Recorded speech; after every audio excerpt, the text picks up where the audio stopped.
My parents, sister, and I lived in a beautiful rented apartment, originally 51 Weststraße.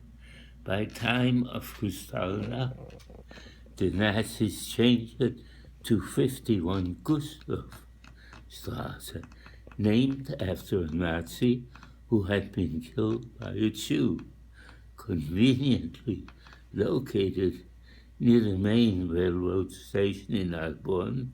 It seems that the Nazis had no record that our second floor apartment was occupied by Jews. On Kristallnacht, November 9, they came to the building, broke the wood and glass entry to the third floor, and threw about the furnishings, such as vases and furniture of the Meyer family.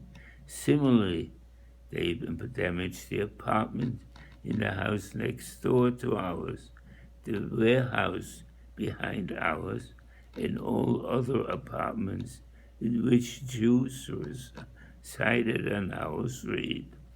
Actually, we did not realize what was happening then.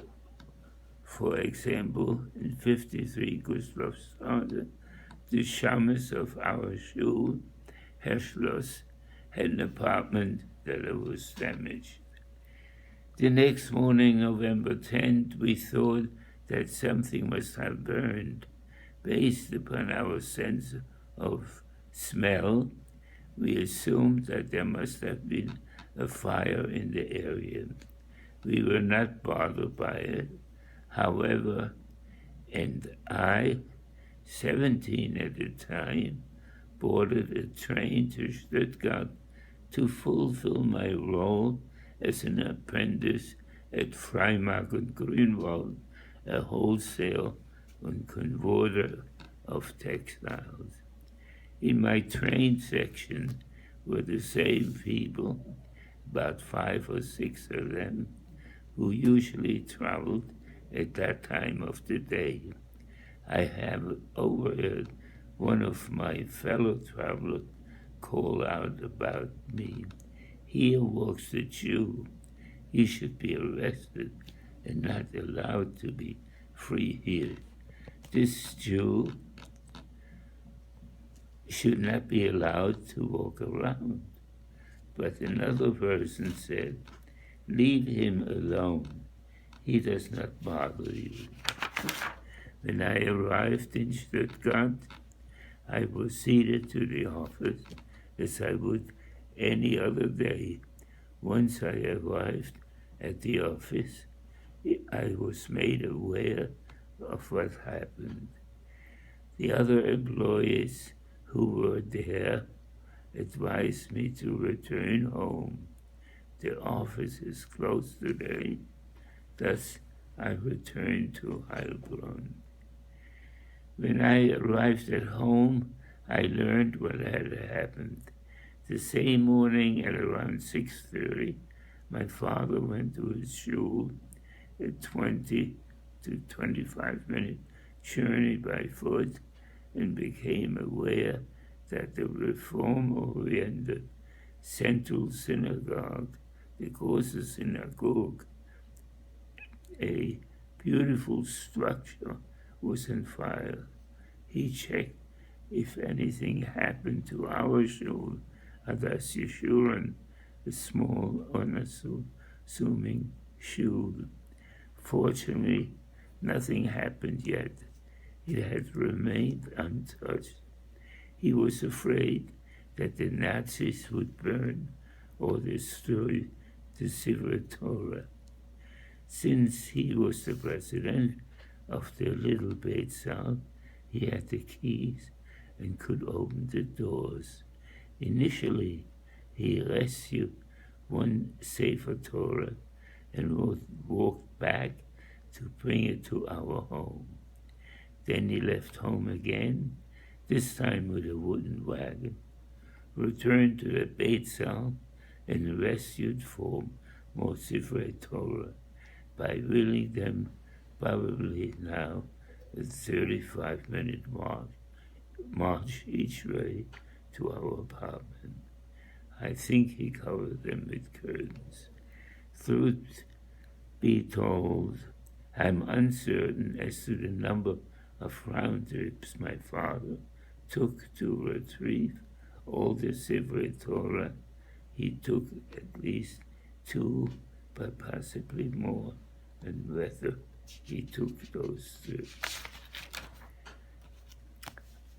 Unaccompanied, many of his acquaintances had been brought to concentration camps by the Nazis.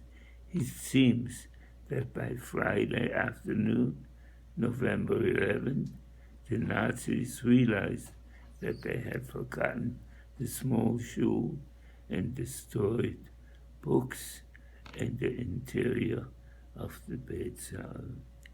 My parents hid the Sefer Torah in their apartment, although others in our community knew that we were safeguarding the Sefer Torah.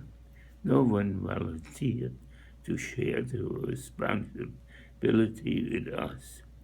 When the time came for them to leave Germany, the Sefer Torah were properly concealed in the lift, transported to, and arrived safely in the United States. Only then did members of our shul become interested in those Sefer Torah. My parents were anxious to donate the Sefer Torah to a German Jewish congregation based upon a referral from a distant relative of my mother, Max Oppenheimer, originally from Gemingen, but subsequently lived in Mannheim. My parents donated 4 of the Sefer Torah to congregation Ahavas Torah, Lieber and then Zimmer in Washington Heights, which later transferred them to the Würzburg Gemeinde congregation Sha'arei HaTikva. Max Oppenheimer came with someone to our home in Brooklyn to fetch the Sefer Torah and also arrange for a celebration upon their arrival in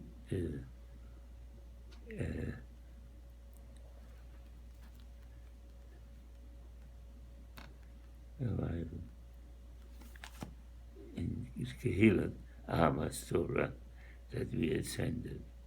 My parents gave the 5th to our Guras Israel of Richwood at 1618 Cornelius Street in Brooklyn, where they davened regularly upon their arrival in the United States. Although my parents had the option of then donating all of the Sefer Torah to the Cornelius Street Shul, they felt that because they had belonged to the German Jewish community, all but one should remain with it.